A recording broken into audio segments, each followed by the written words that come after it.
Hello students, welcome to the class. Today we'll discuss the normal basics of microbiology. Okay, see microbes. What are exactly the microbes?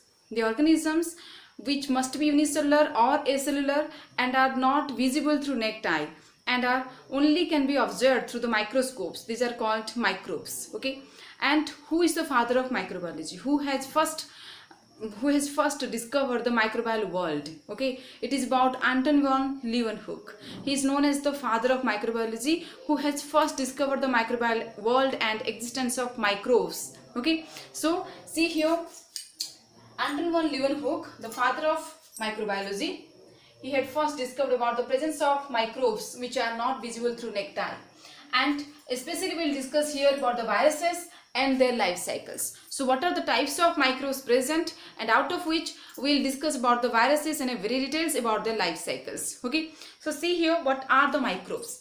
These microbes may be the unicellular algae, unicellular fungi, or these may be the bacteria, or many of the all the protozoans which are also unicellular. Okay, and it also includes the viruses and the prions. Okay, so out of all these categories, see bacteria, all of us know that bacteria, they are having cell, these are unicellular. Then the protozoa, these are also unicellular, but the protozoa are what? These are eukaryotic, means they are having a well developed nucleus. Then about the algae and fungi, some of the algae and fungi, these are unicellular and they also act as microbes here. Okay, and about the viruses, what exactly are the viruses? These viruses, these are acellular, without a cell.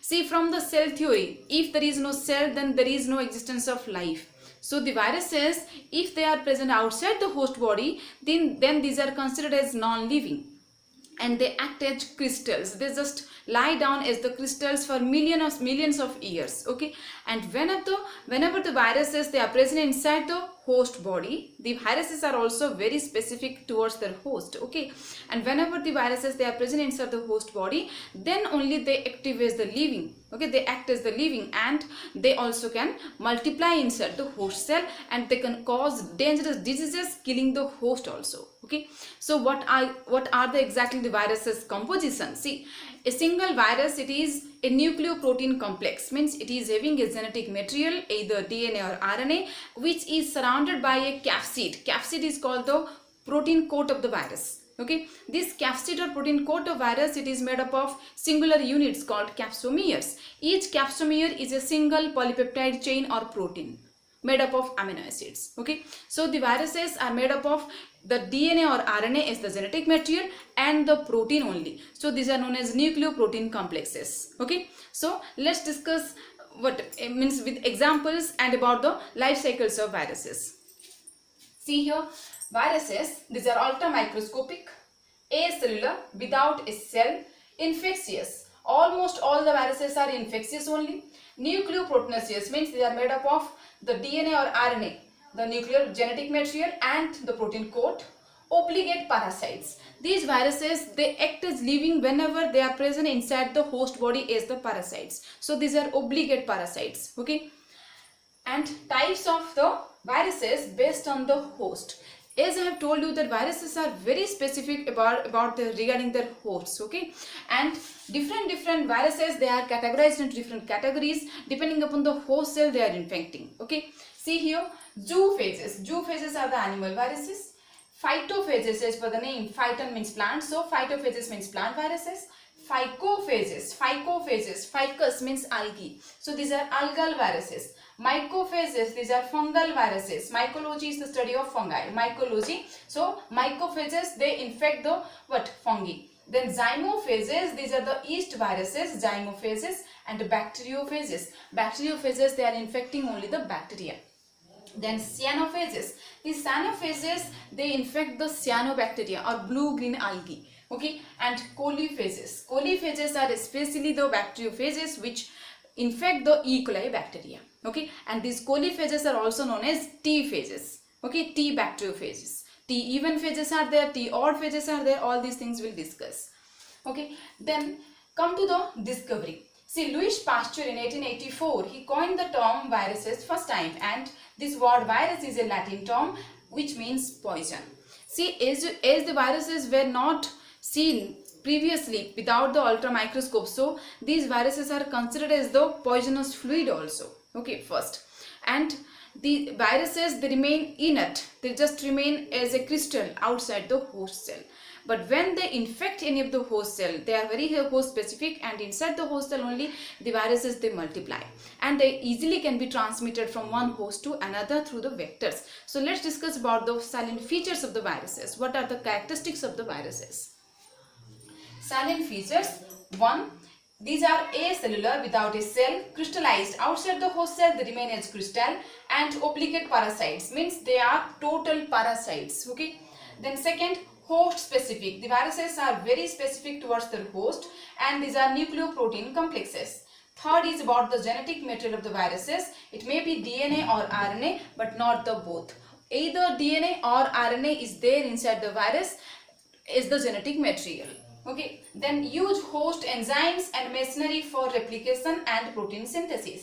Whenever a virus, it infects the specific host inside the host cell, by utilizing the host machinery, by utilizing the host enzymes, the viral DNA, it transcribes its mRNA, and there will be translation of the proteins making the capsomeres, and the capsid is also formed inside the host cell, and the viruses, they multiply inside the host body. Okay, so there will be synthesis of virion particles or new progeny viruses inside the host cell by utilizing the host enzyme and host machinery. Okay. See, next, resistant to chemicals and environmental changes. Whenever the viruses are outside, they are resistant to any type of chemicals and any type of environmental changes. They can resist all these different types of changes. And easily transmitted through vectors. Easily these viruses can be transmitted from an infectious host to a new host through vectors, through flies, through mosquitoes, and through sometimes through wind also, through air also. The viruses can be transmitted through the through the sputum, through the means air having the released from the nostrils. The air also released during our speech. Okay, all these, if they contain the droplets, then these through the droplets also they can infect the new host. Okay. Then the viruses may be virulent. Virulent means lytic viruses which kill the host. The viruses which kill the host by infecting, these are known as virulent phases or lytic phases. And the viruses which do not kill the host instantly, but they remain active and they also want the host to be alive. Such type of viruses are known as moderate phases or temperate phases. Okay, so two different types of bacteriophages or viruses are also there. Virulent are the lytic phases, and moderate or temperate phases are also there. Okay. So let's discuss with some examples. I have drawn the structure of here TMV, and that is the structure of the bacteriophage which infects the bacteria. TMV is the tobacco mosaic virus. This is a typical plant virus causing mosaic disease, leaf mosaic disease in the tobacco plant. Okay, so this tobacco mosaic virus, let's discuss about its structure. It is a ribovirus. Its genetic material is the single stranded RNA. It is there having the capsomeres. This is the DNA, and these are the capsomeres forming the capsid or protein coat of the virus. Okay, and this length of the virus, the length of the TMV, it is about 300 nanometer, and see here it is 18 nanometer in diameter. Okay, this virus is rod shaped, edge 300 nanometer in length and 18 nanometer in diameter, and it is the capsid, the protein coat of this TMV. It is made up of 2130 capsomeres. Capsomeres are the units of capsid, and each capsomere is a single protein or polypeptide chain. It is made up of 2130 capsomeres, and in between the capsid there is a central hollow tube that is called the core. The central core is about 4 nanometer in diameter. Okay, and there are 130 turns of the capsomeres surrounding the single stranded RNA forming the capsid. 130 turns are there, and each turn of the capsomere, it is having 16.33 capsomeres, and 3 turns they make 49 capsomeres. Okay, so this is about the information. And another thing, a single capsomere, a single unit of capsid, a single polypeptide chain or protein of capsomere, it is made up of 168 amino acids in case of TMV, tobacco mosaic virus. Okay, this is a rod shaped virus infecting the tobacco plant causing mosaic disease. Next, let's discuss about the bacteriophages. Here I have drawn the structure of a T4 phage, that is a T-even phage. The structure of bacteriophage, it was first discovered by F. Tuart in 1915. And these T phases, what exactly are these T phases? T phases are nothing but the coliphages. They are infecting the E. coli bacteria, and the T phages are of two different types: T-even phages, that is like T2, T4, T6, T8 like that, and T-odd phases, T1, T3, T3, 5 like that. T-even phages and T-odd phages are there. Then let's come to the structure. What about the bacteriophage structure? Each bacteriophage is having a polyhedral head. Hexagonal polyhedral head is there. In between that, a double-stranded DNA is there as the genetic material.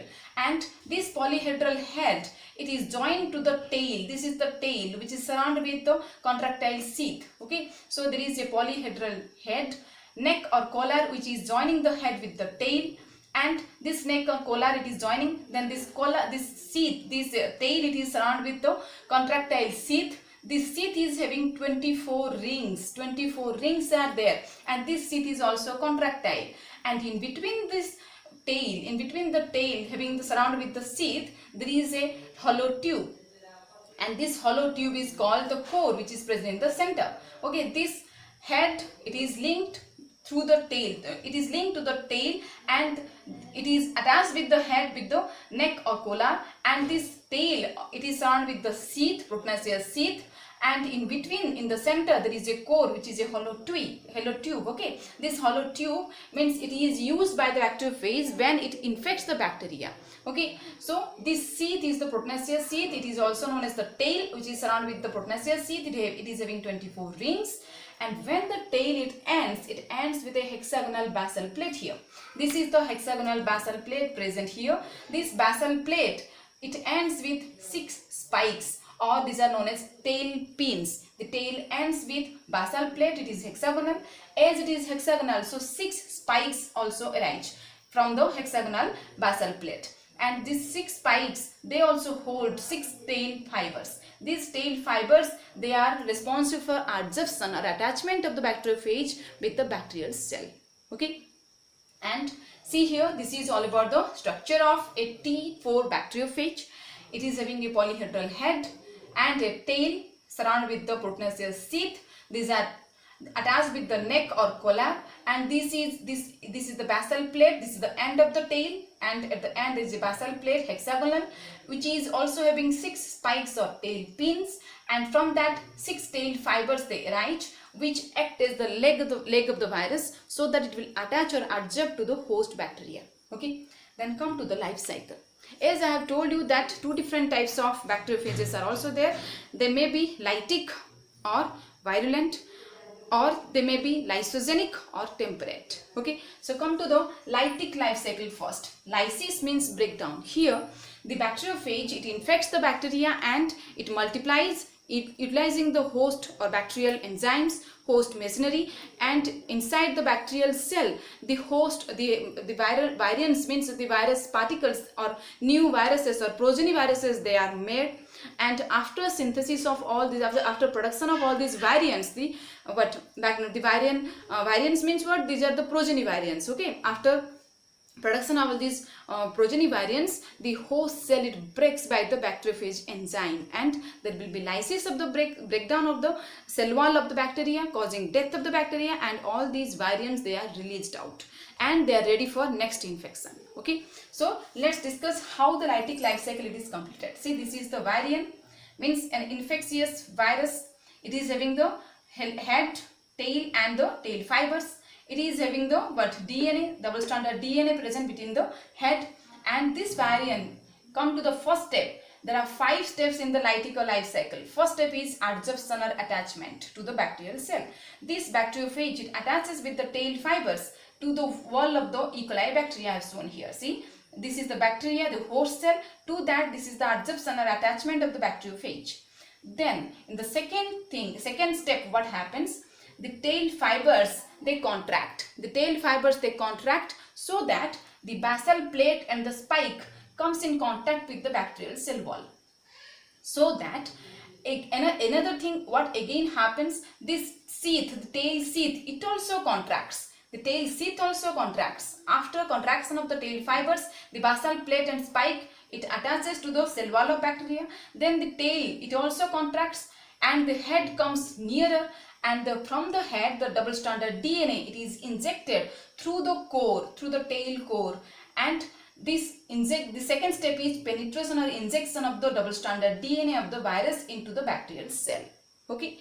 So what happens? The double-stranded DNA or the genetic material is injected into the host cell, and this is just the virus capsid, means the coat of the virus, the proteinaceous coat of the virus which is left outside, it is known as ghost or dot knot. It is without the genetic material. Okay, and see here, this is the E. coli bacteria. First adsorption is there, second is penetration or injection step where the DNA is injected into the host cell, and now see here it is the phage DNA, and this is the nuclear of the bacterial genome or bacterial DNA. Okay, so come to the third step. What happens here? In the third step, this phage DNA, it first produces the early proteins. These early proteins, they help to break down the host cell genome, the bacterial genome or bacterial nuclear, the double-stranded circular DNA of the bacteria, the host cell genome or the bacterial genome, it is broken down, and complete charge of the bacterial cell is taken over by the viral DNA. Okay, and after synthesis of early protein, this viral DNA, it also multiplies by DNA replication by utilizing the host enzyme, the bacterial enzyme. Okay, there will be synthesis of new DNA, there will be synthesis of new capsomeres forming the capsid also, means the head, tail fibers, all these proteinaceous coat, it is also constructed, and many more coats are formed, many more DNA replication steps are there, so that large amount of viral DNA along with the coat protein, they are also synthesized. So this is the third step, that is the synthesis of phage components. The phage components are synthesized in the third step. Okay, and in the fourth step, late protein is synthesized. This late protein, it is responsible for assembly of the virions. Okay, this late protein, it synthesizes the protein coat, and there will be insertion of the viral DNA, multiplied viral DNA into each of the protein coat. Okay, so there will be next step, assembly of the virion. Assembly of the virion means inside the host cell, many more virus particles, maybe 100 or 200 virus particles, new progeny virions, these are constructed. This is assembly of the virions. In this step, what happens? The DNA, double-stranded DNA of the viruses, they are incorporated into the protein coat to make the active viruses. Okay, this is the step of assembly of virions. Then after the host cell is packed with the virions or progeny viruses, then after what happens? The viruses, they also release certain type of enzyme which weakens the cell wall of the bacteria, causing the fifth step, lysis of the host cell. Okay, lysis of the host cell means breakdown of the cell wall of bacteria, releasing the new progeny virions to outside, and these are now ready for the next infection. Okay, so first step is adsorption or attachment, second is penetration of the DNA, third is synthesis of phage components or bacteriophage components, fourth is assembly, and fifth is lysis of the host cell and release of the virions into outside. Okay, so this is about the lytic life cycle, or the phage which kills the host, which multiplies inside the host and kills the host and release outside. Come to the lysogenic or temperate life cycle of the bacteriophage. Here the bacteriophage, it integrates its own genome with the bacterial nuclear or bacterial genome, and it can also multiply inside the bacterial cell when the bacterial cell undergoes division by binary fission.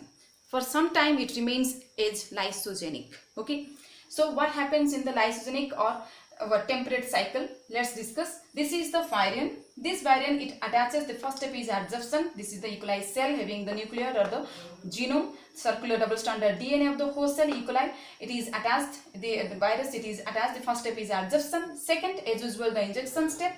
This virus, it injects the DNA, double-stranded DNA or the genetic material into the bacterial cell. Then this DNA, this viral DNA, it integrates with the host cell DNA, the host cell nuclear. Okay, and now the host cell genome is known as prophage.